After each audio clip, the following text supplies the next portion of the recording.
République du sacrifice. Nous sommes au 2 décembre 2019. Nous sommes ici à Toronto, au Canada. La République du sacrifice. Un État qui sacrifie ses enfants. C'est le Congo-Brazzaville qui tue parce qu'un Congolais a émis une opinion, une idée qui est contradictoire à ceux qui ont usurpé le pouvoir, à ceux qui pilotent le Congo par un bras de fer. C'est une république qui sacrifie les carrières des Congolais, des intellectuels. Une république qui fonctionne dans le sens inverse. Borja Samba, nous savons qu'il a été sacrifié à cause de ses propos. Bon, Borja Samba n'a pas eu assez de chance parce que certainement c'est un fils pas Congo ou un fils de la partie sud du Congo. Il y a d'autres qu'on a sacrifié des carrières, mais Borja Samba n'a pas eu cette chance-là qu'on puisse sacrifier sa carrière, mais on a sacrifié sa vie. Donc on l'a simplement éliminé. Donc, mais il y a d'autres qui ont eu la chance. Ceux-là, on a simplement sacrifié leur carrière, on n'a pas touché à leur intégrité physique, à leur âme. Il y a par exemple Madame Gisèle Marie-Gabrielle Ambioro, qui était la directrice générale du centre hospitalier universitaire de Brazzaville. Il y a aussi Madame Ingani, qui a été simplement chamboulée de sa position de ministre, mais on n'a pas touché à sa vie. Certainement parce que ces dames-là, ou notre compatriotes-là, ne sont pas de la partie sud de la partie nord du Congo. Ça, c'est simplement une hypothèse. Mais Borja Samba n'a pas eu la chance, on a sacrifié sa vie. Prenons le cas de Madame Gisèle Marie-Gabrielle Ambioro, qui avait déjà présenté les problèmes du CHU. Moi, je vais donc aller vous relire la correspondance, la lettre ouverte que cette dame avait eu à faire à sa soutenue. Et cette correspondance, elle a eu à le faire le 16 juin 2017 sur la situation du centre hospitalier universitaire de Brazzaville. Vous vous oubliez certainement, nous on n'oublie rien. Je vais simplement le lire selon ce qu'elle avait écrit auprès de son Excellence, Monsieur le Président de la République. Excellent Monsieur le Président de la République, j'ai l'honneur de venir très respectueusement auprès de votre haute bienveillance solliciter une audience urgente et expresse au bénéfice du temps qui nous est imparti pour dire la vérité et toute la vérité sur l'état déplorable et le récurrent fonctionnement malheureuse du centre hospitalier universitaire de Brazzaville. Il y a du bruit du fond malheureusement, il y a des gens qui font des travaux, c'est normal, je ne peux pas les empêcher. Il dit, depuis fort longtemps, j'ai exprimé le désir ardent de vous rencontrer, mais toutes mes démarches, même les plus intimes et discrètes, se sont soldées par des échecs.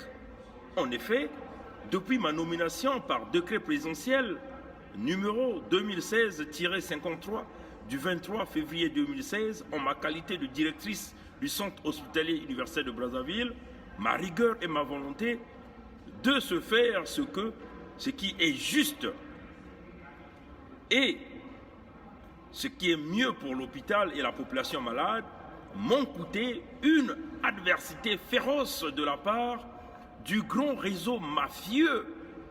Ah, écoutez bien les expressions, c'est que la dame avait écrit, hein, du grand réseau mafieux qui, bien avant moi, a toujours tué le CHU. Et ce réseau mafieux est parmi les gens qui déclarent à haute voix « Vous aimez sans vous aimer réellement ». Vous comprenez ça? Et toutes les fiches que l'on vous fait contre ma personne sont fausses et simplement diffamatoires, ayant simplement pour but de vous cacher la vérité comme toujours. C'est un grand réseau subtil et rusé, aux tentacules très profondes et médusées, qui volent, qui pillent, qui mentent, qui désorientent et désinforment. Tout cela au détriment du bien public que vous aimez et que vous dirigez. Ma personne à la tête du CHU dérange les lobbies parce que j'ai refusé de me faire corrompre et de faire leur finesse, volonté habituelle. Comprenez ça, ça c'est ce que la dame avait écrit. Le bilan de ma gestion en 6 mois du CHU est réellement élogieux et inaugurait déjà le lendemain meilleur pour cet hôpital que l'on refuse les moyens de ma politique. Dieu vous a inspiré de consacrer cette année 2017 à la rigueur et à la vérité. C'est pourquoi, n'ayant plus aucun espoir de vous rencontrer, pardonnez-moi, Monsieur le Président, d'avoir fait usage de la presse pour solliciter respectueusement avec émoi une audience urgente auprès de votre haute bienveillance. Car l'heure de la vérité a sonné pour que vous sauviez le CHU. Espérons que mon humble solitude susciterait un bienveillant intérêt de votre part. Veuillez agréer, excellent, Monsieur le Président de la République, l'expression renouvelée de mon dévouement et de mon profond respect. La directrice, signée, la directrice du centre hospitalier et universitaire, Madame Gisèle Marie Gabrielle Ambiero. Vous voyez que cette dame faisait déjà état des lobbies mafieux. Mais qui sont ces lobbies? Ces lobbies-là, c'est Maurice Nguesso, et qui a des entreprises qui assurent la prestation des services au centre hospitalier universitaire de Brazzaville. C'est Bouya Jean-Jacques, qui a des entreprises qui assurent la prestation des services au centre hospitalier de Brazzaville. C'est Denis Christel. Ce sont les filles Sassou, Claudia Sassou et tous ces enfants de Sassou. Ce sont les neveux de Sassou. Ce sont les femmes des dignitaires du pouvoir qui assurent la prestation des services au CHU de Brazzaville. Et cette dame-là, Gisèle Marie Gabrielle Ambiero, a refusé de collaborer avec ces lobbies. Voilà pourquoi elle a fait des tentatives de pouvoir rencontrer Sassou en personne pour lui parler de ces lobbies. Mais comme ces lobbies sont très efficaces au centre de pouvoir de Sassou, on a empêché cette dame de rencontrer Sassou. Et ce que ces lobbies-là ont fait, c'est simplement demander à Sassou par le biais de Mikolo de virer cette dame. Alors qu'elle avait des bonnes intentions de pouvoir essayer de redresser le CHU. Et ce que les Bouillas ont fait pour camoufler tout ça, les Bouillas sont allés donc chercher le Canadien, qui certainement c'est leur ami, pour l'emmener, pour le manipuler, parce que cette dame a refusé, pour le manipuler et lui proposer tout ce qu'on lui a proposé. Voilà, aujourd'hui, la situation du CHU n'a jamais changé depuis le départ de cette dame que nous appelons ici Gisèle Marie Ambiero, Gabrielle Ambiero, que d'ailleurs que nous saluons énormément par son courage. Une dame qui a porté le pantalon. Il faut dire qu'au Congo, il y a encore des femmes intellectuelles, conscientes et sérieuses, qui sont très différentes des dames comme Soudan Nono. Mais voilà, Madame Gisèle Marie Gabrielle Ambiero, le système Bévitré, qui est représenté ici par Bernard Pongui, et tous ses partenaires à travers le monde entier, tient à féliciter votre courage que vous avez déjà alerté le peuple congolais sur cette affaire de CHU par ces lobbies qui sont très forts, très efficaces autour du pouvoir de Sassou, qui protègent et qui pillent le CHU. Donc vous voyez que ces lobbies-là, ce sont les Maurice Nguesso. Et nous avons même découvert dans le système de Bévitré que ce sont... Donc nous avons même découvert que quand on décaisse de l'argent au CHU, ces lobbies sont prioritaires. Ils tirent leur poids depuis le trésor public congolais.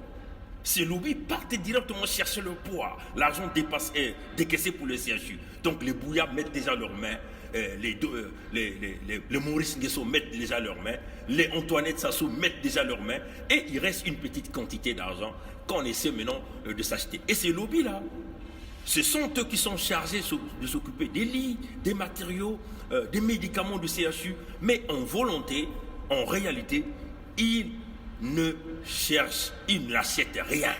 Rien. Voilà la situation que nous faisons face aujourd'hui au niveau du CHU. Ces lobbies-là sont partout, dans la construction, dans les améliorations, dans le domaine sanitaire du CHU. Mais ces lobbies-là ne font pas le travail, mais récupèrent le cash. Voilà les conditions que cette dame-là, en bureau, qu'on avait virée par Mikolo. On a demandé simplement à Mikolo de virer cette dame. Mais Mikolo a des mains liées, d'après ce que le système Bévitré venait de découvrir. Mikolo, on lui dit, tu joues ton rôle, tu fermes ta gueule, tu signes les papiers, tu sors l'argent, nous allons garantir ta position. Et ça là, l'information que nous vous donnons, ça sort droit du cabinet de Sassou Nguesso. On lui dit, son cabinet, ça sort droit du cabinet de Sassou. Le système Bévitré, c'est le peuple congolais.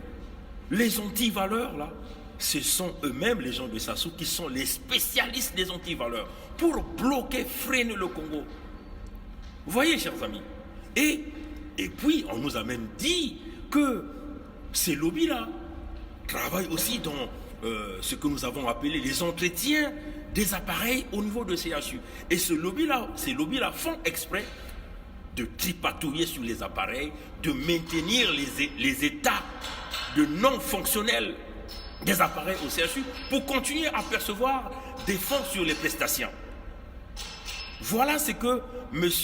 Sylvain Villiard doit combattre.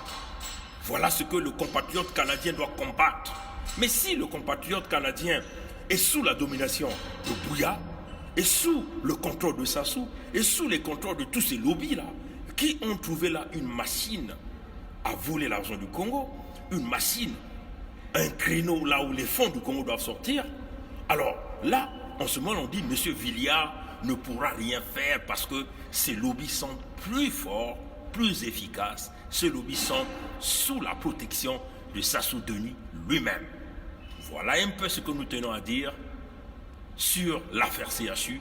Ce qui est vrai, c'est que tant que le régime Sassou sera là, le CHU va demeurer dans cet état. Comme déjà l'avait annoncé cette dame, le CHU se dirige vers la destruction. Le CHU demeure un mouroir, comme déjà ce qu'ils ont fait à notre frère compatriote Borja Samba.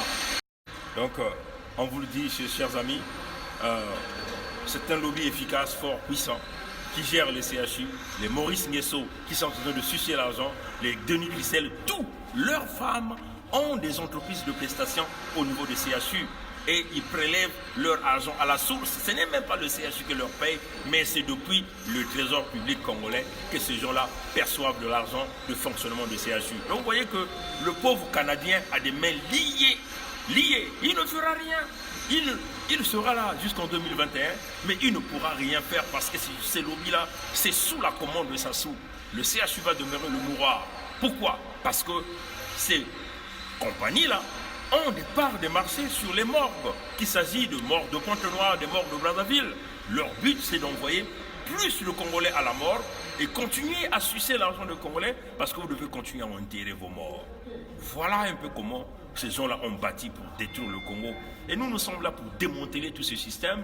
On vous le dit, vous n'allez pas tuer tout le monde, vous n'allez pas corrompre tout le monde. Il y a des esprits que vous ne pouvez jamais toucher. Et comme l'esprit de Bernard Pongui, jamais vous allez le toucher. On vous le dit, parce qu'il y a des puissants derrière ce système. Peuple congolais, soyons conscients et sérieux. Libérons le Congo. Nous avons là une opportunité en or. Une opportunité en or pour libérer le Congo. Et ça dépendra de la force, l'énergie de tout un chacun de nous. Soyez connectés. Ce soir, nous allons parler de ce fameux discours du despote Sassou à la COP 25 en Espagne, où il a fait des engagements, où il a parlé de la protection des forêts du bassin du Congo, la protection des tourbières, où il demande de l'argent pour, avec son projet d'escroquerie de fonds bleus. Nous allons dépouiller ce projet de fonds bleus ce soir par la puissance du système Bévitré. Merci d'avoir suivi ce direct, prière de la partager. Nous nous excusons pour ce bruit parce que, comme vous le voyez, le bâtiment, on est en train de faire de l'innovation, c'est normal. Il faut garder le bâtiment dans les bonnes conditions et on se revoit à ce soir. Au nom, nous voulons dédier ce direct à Borja Samba, ce compatriote qui n'a pas pu être sauvé, qui on pouvait sacrifier sa position, mais ils ont préféré aller toucher à son âme. Et ça, c'est vraiment désolant. Et nous voulons souhaiter les condoléances à la famille. Merci et à plus tard. Au revoir.